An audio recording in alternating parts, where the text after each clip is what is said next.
Assalamualaikum warahmatullahi wabarakatuh. Selamat siang Mbak Dewi. Ya, teman-teman, Mbak Dewi itu adalah mungkin sukarelawan ya dalam arti dari Stankes tenaga kesehatan. Jadi kita ngobrol-ngobrol dan kesempatan ini bersama beliau ya. Oh ya, Mbak Dewi, bisa ditanya gimana sekarang kondisinya? Sehat? Sehat, alhamdulillah. Alhamdulillah ya. Oh ya, saya ingin ngobrol-ngobrol mengenai masalah tentang COVID, mengenai masalah COVID. Itu kan sekarang kan di dalam masa PPKM darurat, itu masyarakat masih banyak yang kurang kesadarannya, minimal dari 5M tadi, misalnya menggunakan masker, menjaga jarak, mencuci tangan, kemudian menghindari kerumunan, dan satunya lagi yang berkaitan dengan tetap bersosialisasi lah, menjaga jarak salah satunya ya,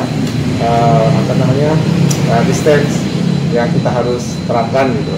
Nah, menurut Mbak Dewi itu gimana kondisi Jakarta khususnya dan Indonesia umumnya mengenai masalah adanya PPKM darurat yang diberlakukan dari tanggal 3 sampai tanggal 20 Juli 2021.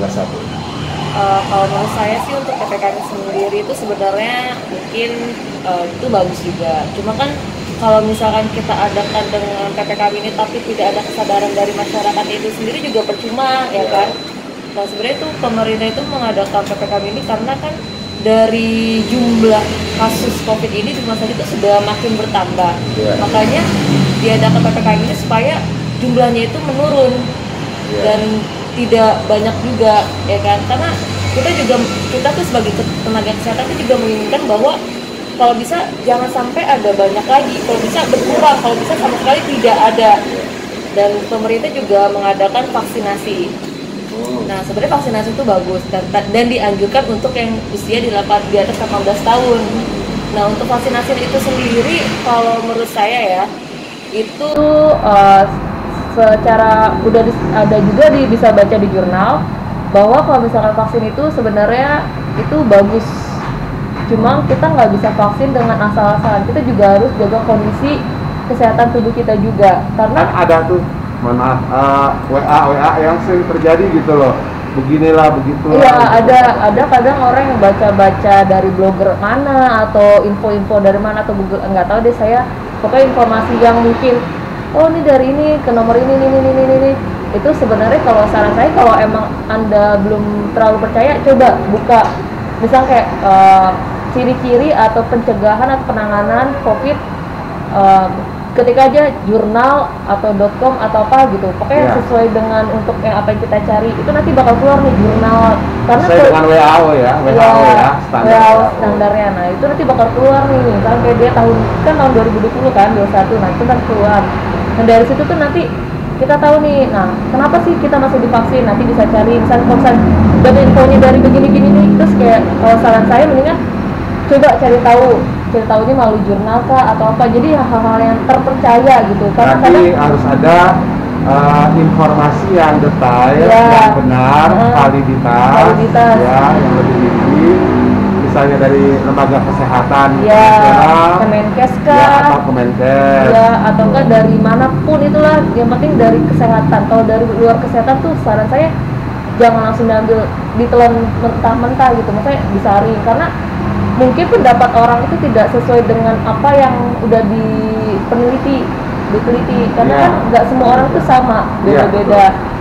Mungkin orang ada yang logikanya begini, emang secara logika begitu, tapi kan secara apa yang kita sudah alami atau dilakukan beda. Kayak orang nih, ada kan obat virus diepetrin, itu buat virus, sebenarnya itu mungkin yang obat virus tapi tidak efisiensi untuk COVID sebenarnya, karena masih belum ditemukan. Kan yang ada tuh cuma 2 ya, masih 2, ada 4 kalau nggak salah ya. Yang pertama AstraZeneca, yang satu lagi Sinovac. Ya, Sinovac. Nah untuk Astra sama Sinovac itu kan mungkin katanya kalau Astra kan katanya bagus kan, dia bisa 90% ya Kalau Sinovac itu mungkin di bawahnya bisa 60 atau berapa persen kan? Oh, bukan terbalik ya? Bukan. Oh, bukan ya? Bukan. Kalau Astra itu kan Astra yang baru keluar kan? Iya. Ya katanya dia lebih tinggi, lebih bagus kan? Nah cuman kalau menurut saya tuh kalau misalkan sebagus apapun, setinggi apapun, tapi kalau dari kitanya juga nggak jaga kesehatan atau imun atau jaga psikolog kita juga bakal bisa kena. Karena sebenarnya vaksin itu kayak aja sama aja kayak kita nih waktu kecil divaksin campak. Ya, DTT. Nah, DTT. Kalau itu bisa aja campak, cacar, karena kan sama-sama virus kan. Cacar itu ibarat kata nih kita mungkin dari vaksin nih kita nggak bakal kena, tapi kalau misalkan kita terpapar dengan itu, walaupun kita sehat kita nggak bakal kena, tapi kalau misalkan kita berdekatan dengan orang yang cacar itu, terus imun kita turun, walaupun udah divaksin tetap bisa kena karena itu dari kondisi badan kita. Imun atau kekebalan tubuh dalam diri kita sendiri ya. Mau kita vaksin udah sekali, kan kita baru sekali kan ya, mau sekali atau 2 kali, kalau misalkan kita udah vaksin nih, terus nanti sebulan atau 2 bulan imun kita turun, kita nggak jaga pola hidup, lifestyle kita dari makan ataupun kesehatan, itu nanti kita tetap bisa kena COVID karena vaksin itu tidak menjamin kalau kita bakal nggak kena COVID. Kita tuh cuma bisa mengurangi efek dari apa ya virusnya itu. Nah tapi balik ke kitanya juga, karena kalau imun kita turun itu gampang COVID kena. Dan karena masa inkubasi virusnya itu 14 hari. Perbedaan virus dengan bakteri misalnya contohnya. Oh, kalau bakteri itu beda. Kalau bakteri itu tuh contohnya kayak sebenarnya batuk itu kan bakteri ya. Oh, batuk. Iya, batuk itu bakteri sebenarnya, karena kalau virus itu kayak influenza, kayak cacar, kayak campak, itu virus. HPV, apapun itu virus. Kalau batuk itu tuh bakteri. Bakteri banyak bakteri, ada bakteri Escherichia, ada Salmonella, apapun. Nah makanya kadang orang tipes itu kan dicek nih kan, itu ada bakteri juga kan. Nah mungkin karena demam, otomatis dia kan demam itu kan ada infeksi. Nah mungkin kalau di swab antigen demamnya itu bisa menimbulkan dikiranya pas reaksi itu positif, tapi pas saat di PCR negatif karena emang pure dia itu cuma karena tipes ataupun apa. Tapi kalau misalkan emang dia demam dikarenakan COVID, dia baru pas di PCR positif. Di PCR? Iya. Itu lebih menjurus atau lebih akurat? PCR sebenarnya. Karena antigen itu mungkin emang dia untuk mendeteksi kita infeksi virus atau pernah terpapar. Kita kan nggak tahu ya. Ada orang misalnya kayak, saya nih hari ini habis tes antigen negatif kok. Coba deh tes 2 hari atau 3 hari. Kalau misalnya dia emang negatif, oke lah, berarti emang dia tidak terpapar. Coba kalau misalnya cek lagi 2 hari 3 hari. Kalau misalnya positif baru ada itu baru nanti PCR, karena antigen itu kita belum tahu kan, karena kan alat itu bisa aja bisa pilot kan, nggak seharus nggak 100% akurat. Itu juga dari gejala, karena COVID itu kan gejalanya banyak sekarang, bukan dari demam doang, batuk bisa dari flu juga, meriang, gigil, demam, badan pegel-pegel ini semua. Terus bisa juga diare, mual, muntah, bahkan bisa kayak kemarin sempat ada pasien dia COVID dengan cuma gejala matanya. Matanya tuh mata juga ya? Matanya ngerasa kayak nyut, gitu. Terus pusing, terus dia ngerasa tiba-tiba malamnya demam. Dikira itu cuma mungkin karena dia pakai softline atau apa. Ternyata pas dia demamnya udah diminum pagi siang sore, pokoknya udah minum nih selama 2 hari, demamnya nggak turun-turun. Pas dicek dia positif, terus dia coba minum paracetamol lagi, terus dia cek PCA ternyata positif. Dan dari situ juga, karena kan awalnya kan kita nggak tahu kok ternyata mata bisa berpengaruh juga kan. Bisa kena pas ada pakai pakai velvet itu berguna, karena virus itu kan bisa ke semuanya, bisa kena dari semuanya. Kuping juga bisa. Nah, saya baca di WA yang sebaran informasi WA, katanya Rusia kan membedah, mengotopsi pasien yang meninggal karena COVID. Ya, nah setelah diteliti ternyata katanya bahwa itu bukan virus, melainkan bakteri. Itu jadi masyarakat suka salah. Itu dan sudah menyebar di media massa. Itu bagaimana itu? Berarti kok karena bakteri bukan karena virus. Nah mungkin kita kan nggak tahu, makanya bisa dibilang tuh di rumah sakit juga kan, mungkin kita nggak tahu itu pasien yang meninggal karena COVID itu dia itu mungkin karena ada komplikasi lain, mungkin dia pernah terpapar virus, terus pas di tes PCR dia hasil CT-nya dia udah 40 atau lebih dari 30, itu kan otomatis dia mungkin masih ada virusnya tapi virusnya udah mati, jadi tidak menularkan. Beda dengan orang yang masih CT-nya masih 15 atau apa, berarti itu masih aktif, masih 18 itu masih aktif. Yang lebih baik yang mana tuh? Yang lebih baik tuh kalau misalkan kita udah pernah kena nih, kan otomatis kalau habis dirawat atau isolasi kan PCR nih. Kalau PCR kan ada hasil CT-nya, ada itunya kan. Kalau hasil CT-nya udah hampir 40 atau 40 udah dikatakan oh udah bagus nih, udah negatif, udah 40 CT-nya. Berarti virusnya tadi kasih tahu dokternya, oh ini virusnya masih ada tapi sudah mati. Jadi tidak bakal menularkan. Beda dengan mungkin oh ini udah negatif nih tapi virusnya masih ada, jadi disuruh isolasi lah 2 minggu atau seminggu di rumah. Mungkin kalau misalkan masih udah ada tapi udah mati, mungkin untuk beberapa hari ini dia tetap jaga kondisi, tetap minum obat, vitamin. Nanti 3 hari atau 4 hari setelah dia hasil itu dia tes antigen. Kalau antigennya dia negatif, nanti dia tes lagi nih 3 hari atau 4 hari lagi. Karena kita masih proses minum obat apa kan, kita lihat lagi nih berarti udah seminggu dong. Masih negatif, beda tes 2 kali atau 3 kali antigen itu udah dinyatakan dia emang udah benar-benar bersih. Kemudian ada lagi yang boleh dikatakan yang lagi tren sekarang menggunakan double masker. Karena kan ada yang mengatakan bahwa tanpa masker ya itu resikonya akan parah gitu. Kedua, masker harga mati gitu kalau kita pasarnya. Nah itu bagaimana? Kalau untuk double masker itu sebenarnya bisa, cuman takutnya kan kita nggak tahu ya, ada orang mungkin kuat dengan double masker, kalau tidak mungkin dia bisa sesek. Nah dari sesek itu bisa aja kita nggak tahu ya, sesek itu bisa aja karena sesek bukan karena COVID, karena kita pakai masker yang terlalu ketat, terlalu tutup. Kalau agak longgar sedikit bagaimana biasanya? Sebenarnya bukan. Kalau saya kan nyaman nih, nyaman ada 2. Sebenarnya kayak gitu nggak apa-apa. Nah cuma kan balik lagi, kalau misalnya pakai masker itu kan harus sekali pakai yang kayak gini nih, sekali pakai buang. Kalau itu kan pakai yang luarnya dicuci. Oh itu dia dicuci kan.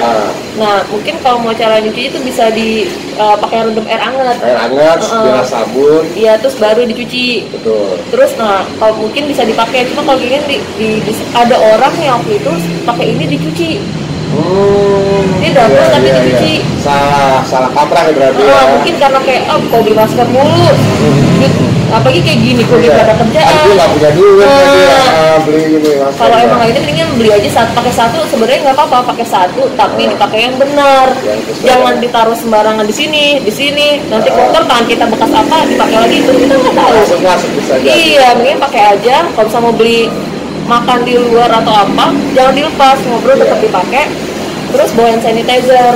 Jadi apapun itu disemprot aja. Kita beli misalnya kita nggak percaya nih, di plastik itu disemprot juga nggak masalah. Kalau emang kita nggak percaya, ya kan? Langsung ada serah. Iya. Gitu ya. Nah nanti sebelum itu misalnya kita naik motor atau naik mobil, kan kalau misalnya naik mobil kan pasti otomatis kan disemprot, terus nanti kacanya dibuka aja, dibuang aja maskernya, atau disimpan dulu taruh plastik, buang nanti dipakai plastiknya supaya cari yang baru lagi. Iya, pakai yang baru lagi. Kalau emang nggak mau double ya sebenarnya. Terus cuci tangan tuh bisa nggak pakai hand sanitizer juga, yang penting pakai sabun bersih yang benar, cuci tangannya. Nah terus kalau misalnya nanti udah benar, itu juga bakal virus bakteri juga udah nggak ada.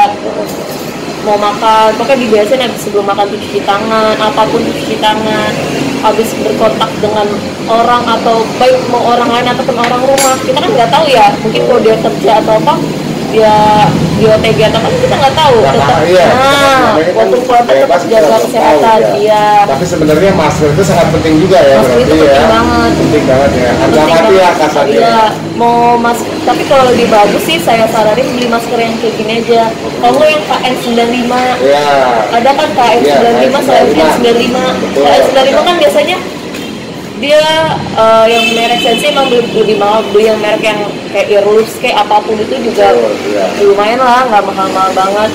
apalagi sekarang kan banyak kan yang masker yang udah dijual murah ya satu Karena kotak sudah ya. kebutuhan ya, sudah Iya. kebutuhan kita, udah gaya hidup baru ya.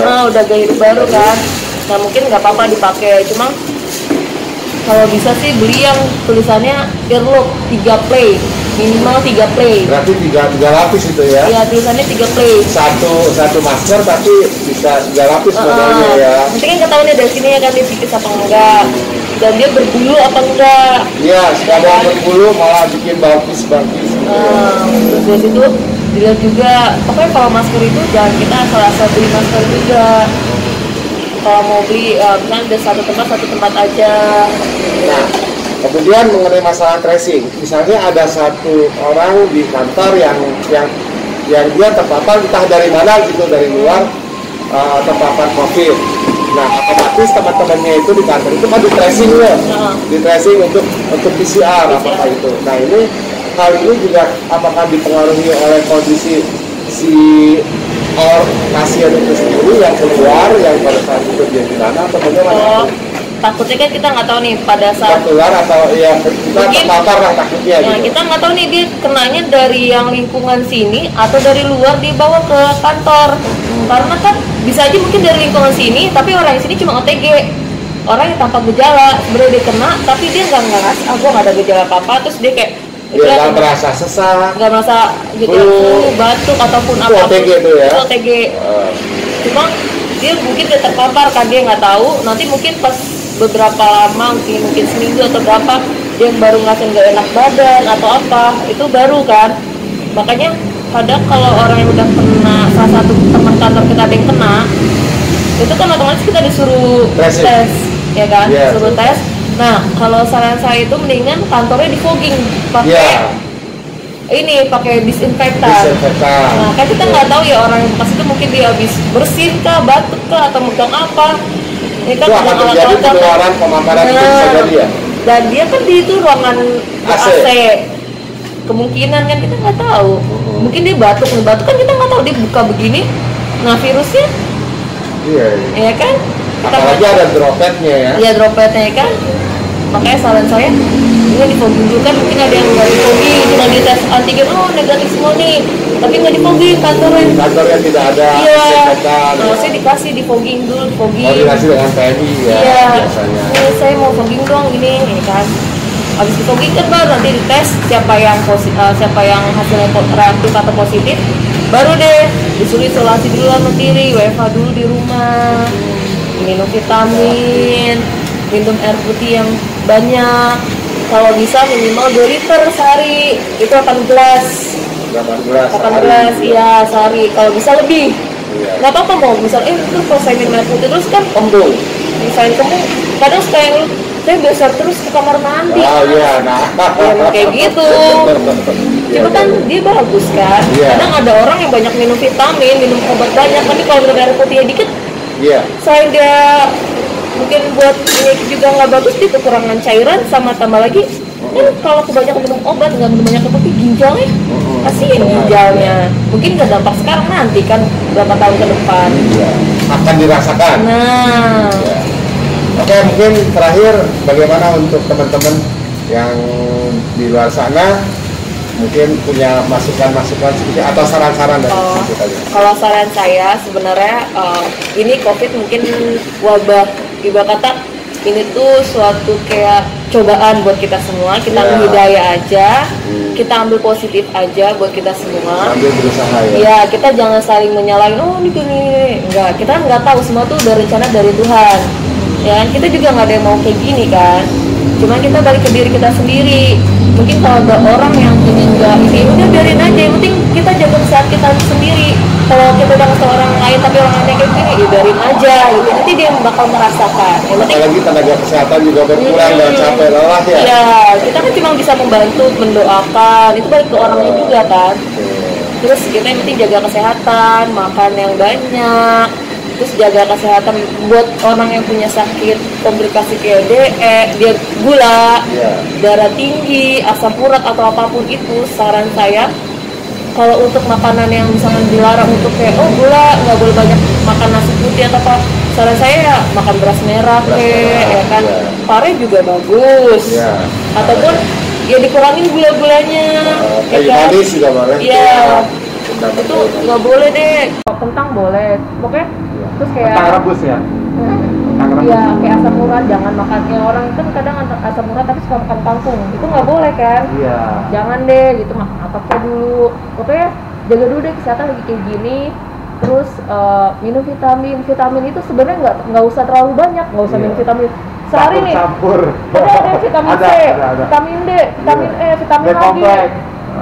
Terus vitamin lagi itu kalau kita sehari minum vitamin, sebenarnya vitamin itu bagus, tapi kalau terlalu banyak nggak efek kita tuh juga agak gimana nanti akan terjadi biasa aja. Jadi kayak ya kalau mau tuh minum vitamin satu nih sehari, vitamin C aja satu, atau vitamin E atau vitamin D. Iya. Nggak apa-apa salah satunya sehari sekali, karena dosisnya juga jangan terlalu tinggi banget, karena vitamin C itu kan dosis sudah sehari itu bisa ada yang 1000 mg kan, ya, ada yang 500, ada 500 juga. betul. Nah apalagi buat orang yang punya asam lambung kayak mah atau apapun, kalau nggak kuat minum vitamin C ya makan jeruk aja, makan buah mangga, atau enggak minum minum jahe anget juga nggak apa-apa. Makan madu gitu kayak sesendok ataupun 3 sendok madu campur air hangat pakai teh juga nggak apa-apa. Iya itu bagus kok.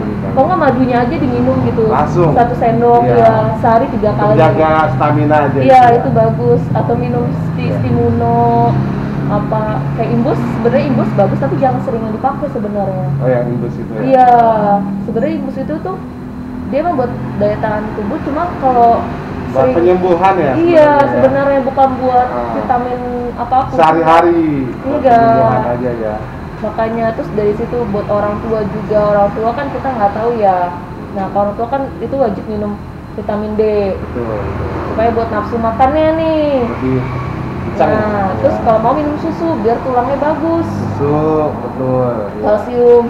Nah, buat kita juga banyakin minum air putih. Dikurangin lah yang bergadang gitu. Kalau nggak penting, kalau buat kerjaan nggak apa-apa lah. Kalau buat yang nggak penting nggak usah lah. Iya, olahraga tuh nggak mesti olahraga lari jauh atau apa enggak mesti penting. Biasa aja ya. Iya, di rumah kayak pemanasan atau apa.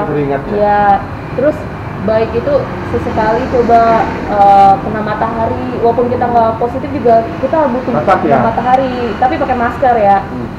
Misalnya di atas jam 8 nih kita ngapain stretching depan rumah yang panas banget pakai masker ya 15 menit 20 menit juga lumayan kena matahari kan. Terus kalau buat yang kena positif yang isolasi itu bisa berjemur di bawah matahari itu dari di atas, pokoknya di atas jam 8. Itu tuh mataharinya bagus loh, itu vitamin tuh buat badan kita. Langsung ya itu bagus itu gratis buat badan lagi ya. Iya kan. Terus udah gitu sehat kan. Terus udah gitu olahraga minimal 30 menit lah, ngapain kan sekarang udah canggih ya. Udah ada YouTube itu kan bisa. Tinggal lihat dari YouTube aja olahraga kan. Atau yang dari online dari dari online banyak sekarang kan. Terus kalau enggak ya aktivitas apapun itulah, pokoknya jaga kesehatan sampai ini udah benar-benar pulih atau apapun, ya udahlah baru ikutin aja protokolnya. Kita sabar aja, semua pasti ada jalannya. Nah mungkin mudah-mudahan dengan PPKM ini jumlah COVID menurun ya. Kita juga tenaga kesehatan jadi kayak alhamdulillah ya. Kita juga nggak sedih kan, karena kan banyak juga kan. Kita juga khawatir dengan orang tua kita, keluarga kita juga kan. Saya aja mau pulang aja juga kadang mikir lagi, karena kalau saya pulang sama aja saya membawa virus buat keluarga saya. Nah, makanya disitu saya nggak pulang, cuma ya saya juga tetap pantau keluarga saya. Mungkin emang orang yang biasanya keluar gini-gini ya gimana, tahan dulu aja sampai udah kena vaksin semua, jaga kesehatannya. Walaupun udah vaksin, jangan kayak gue udah vaksin gini, jangan, tetap jaga protokolnya, jaga 3M-nya, jaga apapun itu, pokoknya jaga kesehatan supaya kita juga ternyata kita selama isolasi PPKM ini gak sia-sia gitu. Supaya kita tuh juga kadang masa Indonesia begini-gini terus di luar negeri udah begini-gini. Tapi kan di Eropa udah ada yang lepas. Di Eropa tuh udah dilepas semua, udah nggak ada yang pakai masker. Udah ada yang bisa nonton bola kemarin Iya, ada. Samping-sampingnya nggak pakai masker. Lo lagi covid begini kan? Iya, iya, ngeri banget. Itu karena emang di sana udah bagus dia pas awal Penerapannya. Nah, penerapannya, gaya hidupnya juga. Nah, makanya di sini Indonesia cobalah kita sadarkan diri kalau emang kita pengen kayak Eropa atau apapun itu. Dimulai dari diri kita Nah, sendiri ya. biarin lah orang lain gimana, yang penting kitanya sehat aja Harus. dulu. Nanti mungkin orang itu bakal ini sadar sendiri. Jadi gitu aja. Ya, terima kasih Mbak Dewi atas bincang-bincang santainya yang dibuat secara ini. Yang penting ada wawasan yang buat kita pegang, yang kita ketahui. Mungkin itu aja. Terima kasih Mbak Dewi. Ya, terima kasih. Assalamualaikum warahmatullahi wabarakatuh.